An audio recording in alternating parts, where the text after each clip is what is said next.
नमस्कार मित्रों, मैं ज्योति धाकड़, सहायक प्राध्यापक इतिहास।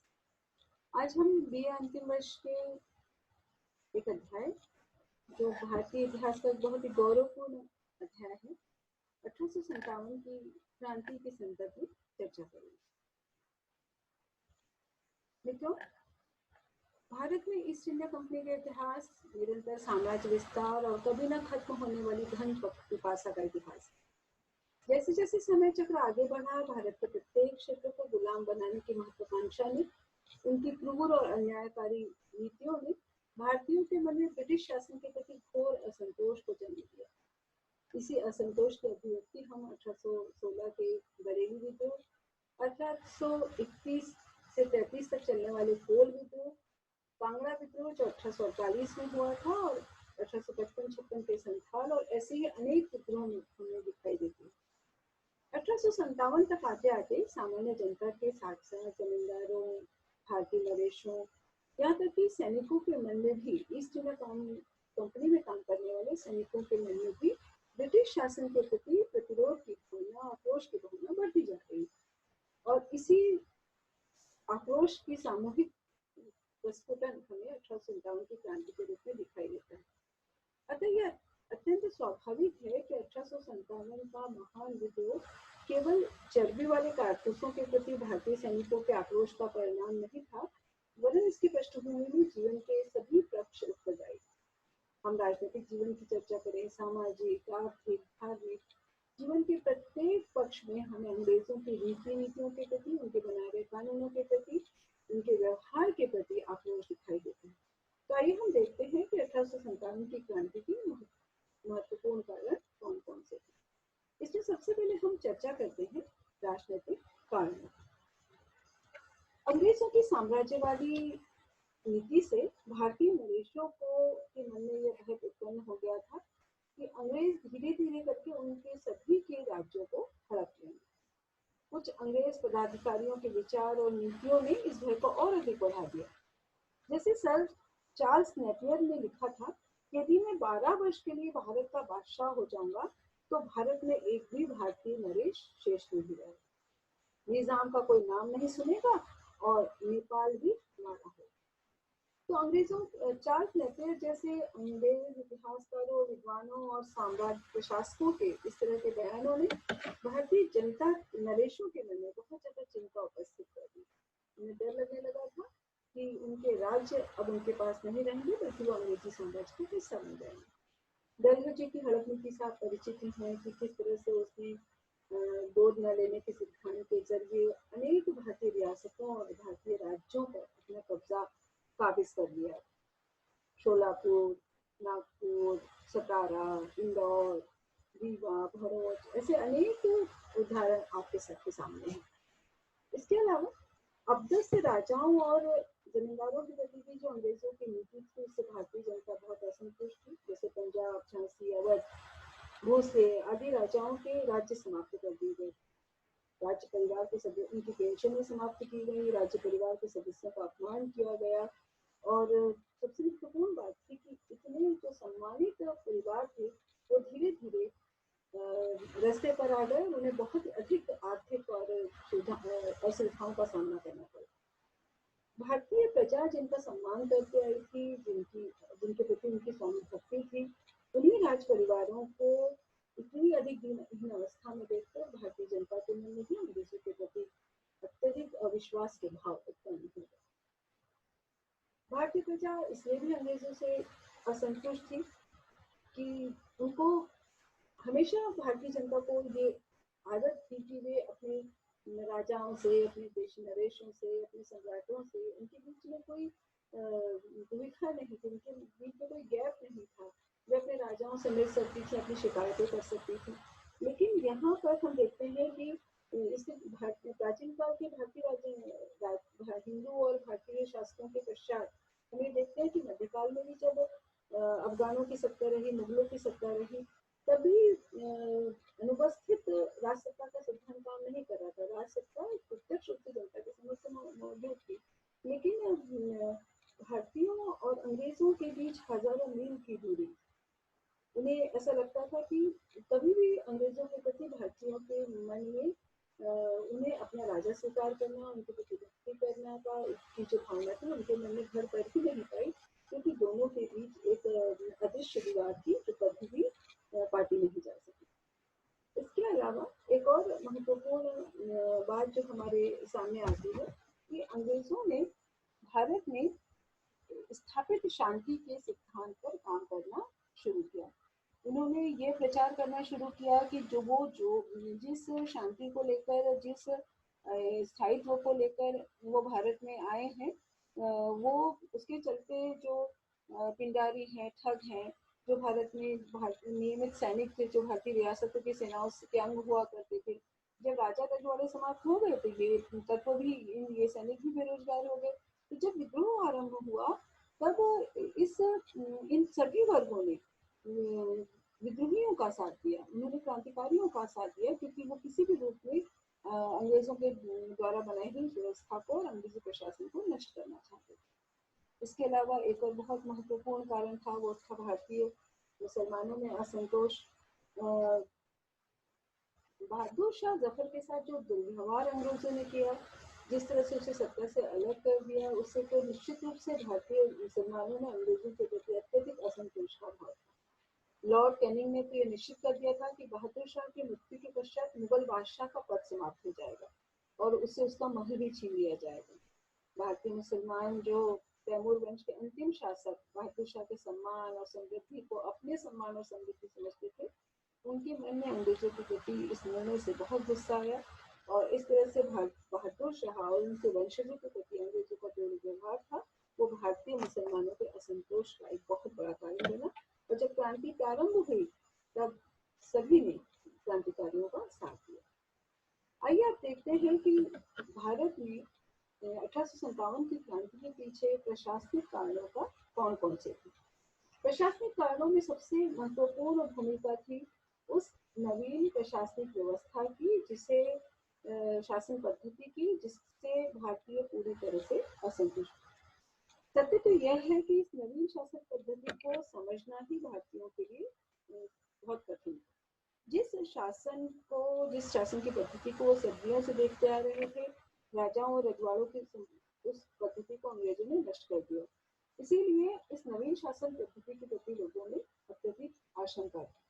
जागीरदार, तालुकदार और राजवंश के वे व्यक्ति जो शासन से संबंध रखते थे और जो उन्हें पहले लाभ मिला करते थे, जो विशेषाधिकार प्राप्त थे, अंग्रेजी शासनकाल में वो सब खत्म कर दिए गए। इसलिए ये सारे जो वर्ग थे वो भी अंग्रेजों से असंतुष्ट थे। अंग्रेजों ने लगान व्यवस्था में जो परिवर्तन किए उससे सारे भारतीय किसान असंतुष्ट थे। किसानों को अधिक लगान देना पड़ता था और जमींदारों को उनसे अधिक लगान वसूल करते थे, जिस पर अंग्रेजों ने पहले तो कोई नियंत्रण नहीं रखा। इसके साथ साथ सबसे महत्वपूर्ण बात थी कि अंग्रेजों की न्याय व्यवस्था भी भारतीयों के अनुकूल नहीं थी। जो शताब्दियों से भारत में परंपरागत न्याय व्यवस्था जो चली आ रही थी उसे खत्म कर जो अंग्रेजी न्याय व्यवस्था थी, उससे भारतीयों उसके प्रति भारतीयों में न केवल असंतोष था बल्कि उसके प्रति विश्वास भी बिल्कुल नहीं था। इसी तरह अंग्रेजों के द्वारा स्थापित की गई जो पुलिस व्यवस्था थी, जो इसके अलावा और नागरिकों के जिसमें यह पुलिस व्यवस्था ऐसी थी जिसमें नागरिकों के जीवन और धन के प्रति कहीं भी सुरक्षा का भाव नहीं था।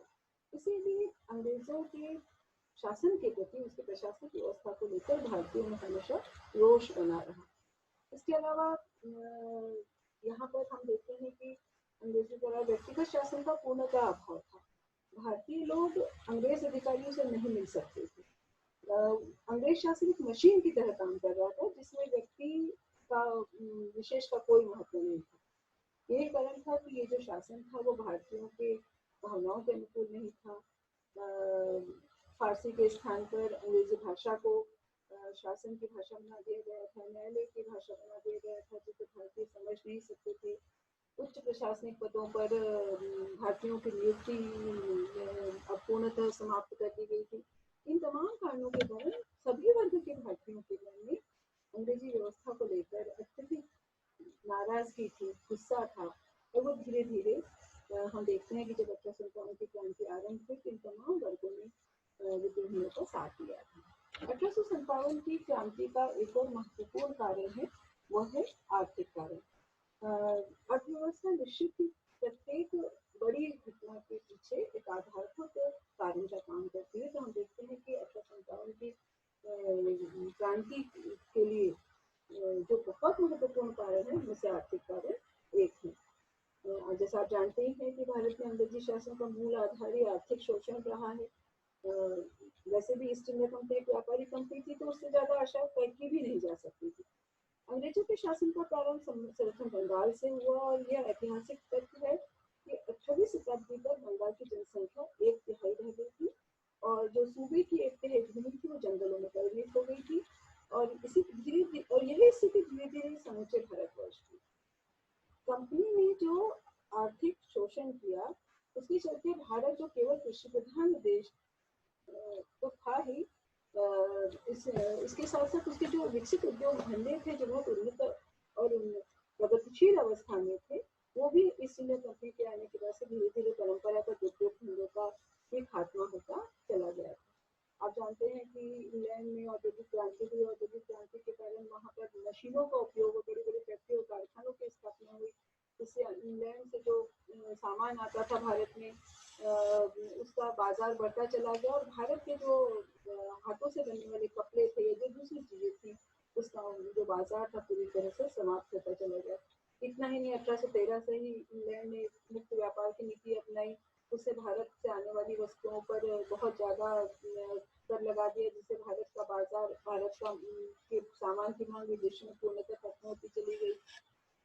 रेलवे का विकास किया। रेलवे का विकास अंग्रेजों ने अपने फायदों के लिए किया। उन्होंने इसके जरिए उन्होंने जहाँ जिन स्थानों से अंग्रेज कच्चा माल बड़ी सरलता से ला सकते थे, और इसके साथ ही रेलवे के विकास के कारण बिल्कुल भारत के अंदरूनी क्षेत्रों तक इंग्लैंड का सामान पहुंचाया जाने लगा, और पूरी तरह से भारत का जो हस्तशिल्प उद्योग था, भारत का जो कौशल था, गृह कौशल था, कुटीर उद्योग थे, वो पूरी तरह से समाप्त होते चले। इसलिए हम देखते हैं कि अंग्रेजों ने भारत को एक ऐसा कृषि प्रधान उपनिवेश बना लिया था, जो सिर्फ इंग्लैंड के लिए कच्चा माल भेजने का और बने हुए माल को उनके लिए बाजार उपलब्ध कराने का केंद्र बन गया था।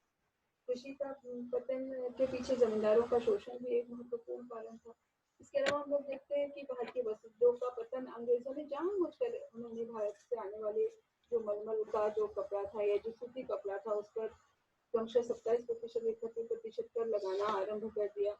इसका परिणाम स्वरूप जो भारतीय जो कपड़ा था, उसकी अंग्रेजी कपड़े के मुकाबले खड़ा न हो सका, उसकी भी डिमांड धीरे धीरे खत्म होती चली गई। इस तरह अंग्रेजों ने आर्थिक तौर पर भारत को पूरी तरह से नष्ट करने में कोई कसर नहीं छोड़ी। 1857 की क्रांति के कुछ और महत्वपूर्ण कारण थे, जिसमें कि सामाजिक और धार्मिक कारण बहुत महत्वपूर्ण थे, क्योंकि चर्चा हम बार बार करते रहे हैं कि सामाजिक दृष्टि से अंग्रेज स्वयं को उच्च नस्ल का मानकर भारतीयों को बहुत ही हेय दृष्टि से देखते थे। भारतीयों के प्रति उनका व्यवहार, उनके विचार बहुत ही अपमानजनक हुआ करते थे। अंग्रेज भारतीयों को स्थान स्थान पर अपमानित करते, उनकी स्त्रियों पर के सम्मान पर आक्रमण करते, उन्हें मारते पीटते। रेलगाड़ी के प्रथम श्रेणी के डिब्बे में भारतीय यात्रा नहीं कर सकते थे, अंग्रेजों के साथ बैठ नहीं सकते थे, और न ही किसी प्रकार के सामाजिक उत्सवों में भाग ले सकते थे। यूरोपियन व्यवसायियों द्वारा संचालित होटलों और क्लबों में भारतीयों का प्रवेश नहीं हो सकता था। और कितने अफसोस की बात है कि हमारे ही देश में उन रेस्टोरेंट पर लिखा रहता था कि कुत्तों और भारतीयों के लिए प्रवेश वर्जित है। अंग्रेजों की मनोवृत्ति केवल एक स्थान पर ऐसी नहीं थी, वो हर जगह, यहाँ तक कि छोटे से छोटे अपराध पर भारतीयों को क्रूर और बहुत ही अपमानजनक दंड दिया जाता था। इसके अलावा उच्च जातीयता अपने अभिमान जो था, श्वेत जातीयता का अभिमान अंग्रेजों में कूट कूट कर भरा हुआ था। उन्होंने जो अपने आप को ईश्वर के सर्वश्रेष्ठ संतान समझते थे, और भारतीयों को कि वे बने ही हैं गुलाम होने के लिए और शासित होने के लिए, इस तरह की घोषणाएं बार बार किया करते थे। इससे जो शिक्षित भारतीय थे, उन्हें अत्यधिक अपमान का अनुभव होता था। इसी तरह 1813 में ईस्ट इंडिया कंपनी ने पहले तो कोई ईसाई धर्म प्रचार को आज्ञा नहीं दी, लेकिन 1813 से ईसाई धर्म प्रचारक भारत आने लगे, और उन्होंने बहुत तेजी से भारत में ईसाई धर्म का प्रचार प्रसार करने लगा।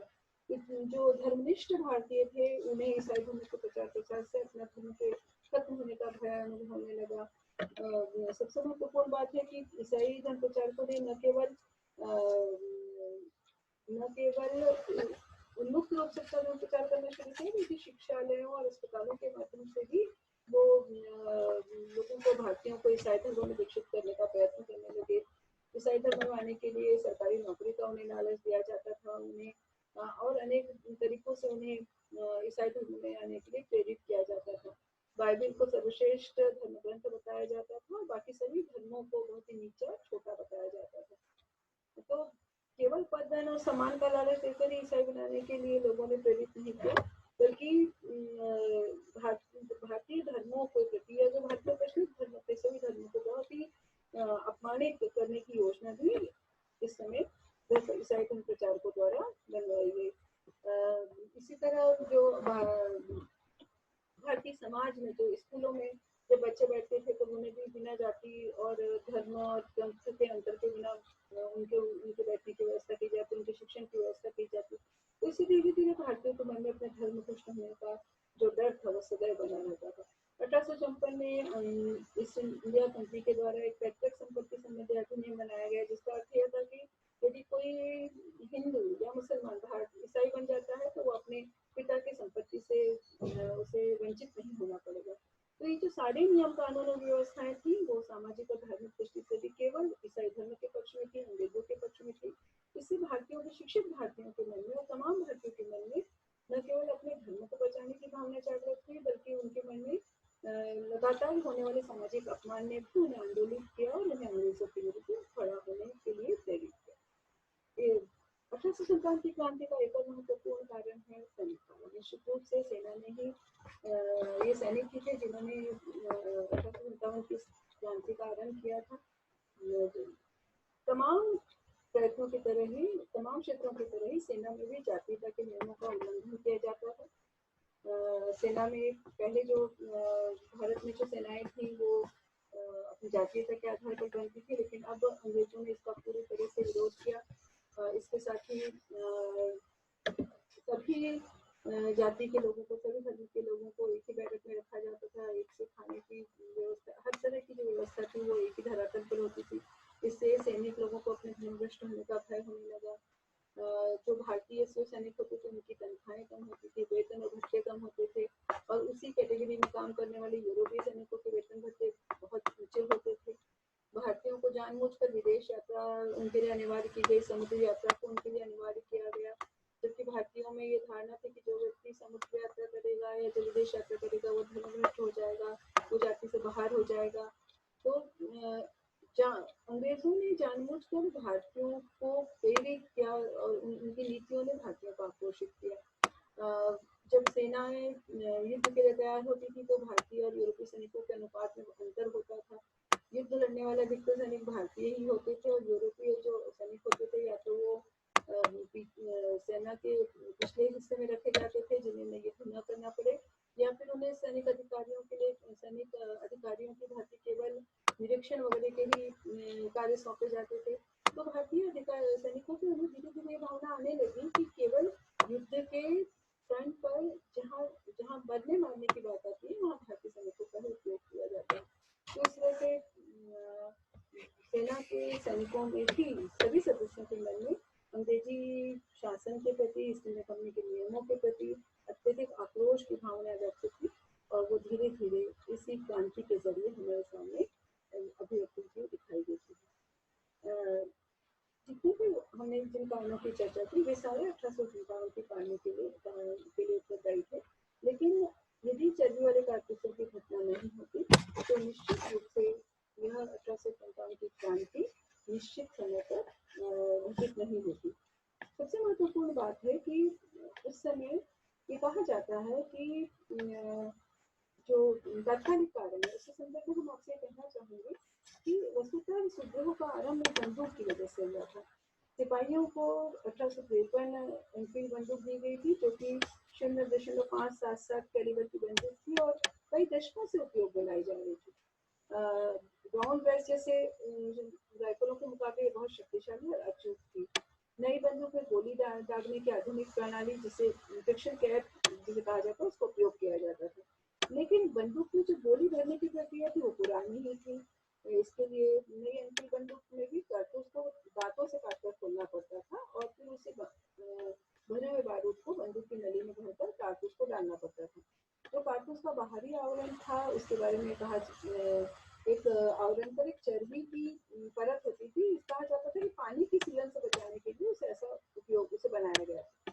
लेकिन इसी बीच सिपाहियों के बीच अफवाह फैली थी कारतूस में लगी हुई चर्बी सुअर और गाय के मांस से बनी हुई है। ये हिंदू और मुसलमान दोनों की ही धार्मिक भावनाओं के विरुद्ध थी। हालांकि ब्रिटिश अधिकारी ये बतलाते रहे कि ये अफवाह है, ये सब गलत है। और उन्होंने सुझाव भी दिया कि सिपाही नए कारतूस बनाए जिसमें बकरे या मधुमक्खी की चर्बी की प्रयोग की जाए। इस सुझाव से सिपाहियों के बीच इस अफवाह को और पक्का कर दिया। उन्हें लगने लगा कि जो पहले कहा जा रहा है कि इस पर गाय और सूअर की चर्बी है ये सही है। हालांकि ब्रिटिश अधिकारियों ने ये भी कहा था कि सिपाही कारतूस को दांतों से काटने की बजाय हाथों से भी खोल सकते हैं, किंतु सिपाहियों ने इसे यह कहते हुए अस्वीकार कर दिया कि वे कभी भी नई कवायद को भूल सकते हैं और दांतों को कारतूस से काट सकते हैं और ऐसा करने से उनका धर्म भ्रष्ट हो जाएगा, हिंदुओं का और मुसलमानों का भी। उस समय जो तत्कालीन ब्रिटिश सेना के प्रमुख थे जॉर्ज एनसन, उन्होंने अफसरों को सलाह को दरकिनार करते हुए ये कहा कि जो व्यवस्था अपनाई गई है यानी जो बंदूक है और जिस उसको प्रयोग करने की जैसी पद्धति है यानी मुंह से दांत काटने की जो पद्धति है उसको जारी रखा जाए। और इस अफवाह ने भारतीयों को अत्यधिक विचलित कर दिया।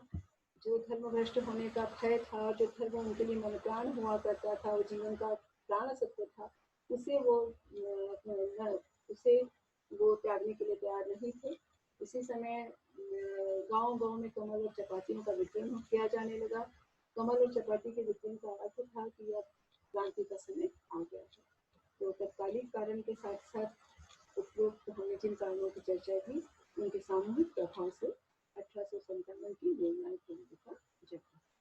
ये है 1857 की क्रांति के कुछ प्रमुख कारण। धन्यवाद।